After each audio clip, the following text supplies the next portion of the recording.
She stood there, shivering under the flickering streetlight, hair tangled from cold wind, clothes damp from last night's rain, eyes empty the way only someone who has run out of places to go ever has. Passers-by pretended not to see her. Cars rushed past. Life moved on. But she didn't. Her name was Amber, 23, tired, and holding everything she owned in one torn backpack. And in that moment she truly believed she had become invisible. That is, until she felt a tiny hand tug at the sleeve of her oversized jacket. A voice, soft but steady, asked, "Miss, are you okay?" Amber blinked. A little girl, maybe 7, stood in front of her, hugging a pink stuffed bunny to her chest. Her mother was a few steps behind, watching carefully but letting the girl make her own choice. Amber tried to smile. "It's okay, sweetheart. Just waiting," she whispered, not sure of anything anymore. The girl stared at her face, studying the sadness like she could feel it. Really feel it. Then she said the words Amber didn't know she needed. "I think you need a hug. Can I hug you?" Before we continue this powerful story, make sure to like, share, and subscribe to channel name Like, where every story reminds us that kindness still matters. Amber froze. No one had hugged her in months. She looked at the mother, expecting a shake of the head, a warning, a pullback.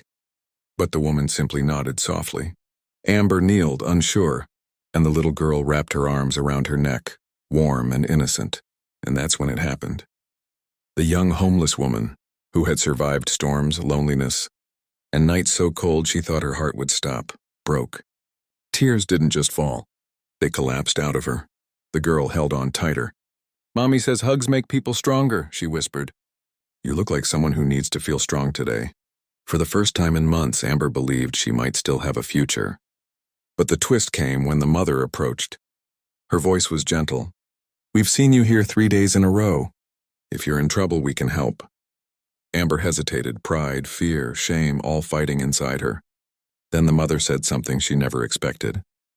"I was where you are once. Someone reached out to me. Now it's my turn." Amber's eyes widened. The woman wasn't offering charity. She was offering understanding. That changed everything. The mother took her to a nearby cafe, bought her warm food, called a local shelter she worked with, and made sure Amber had a safe place for the night. But more importantly, she made sure Amber didn't feel alone anymore. The little girl kept holding her bunny out to Amber, saying, "You can borrow her till you feel better." Amber laughed through tears. I already did." Weeks later, Amber had a room at the shelter, a part-time job, and a notebook where she wrote every small step of her new life. And on the first page, in shaky handwriting, she wrote,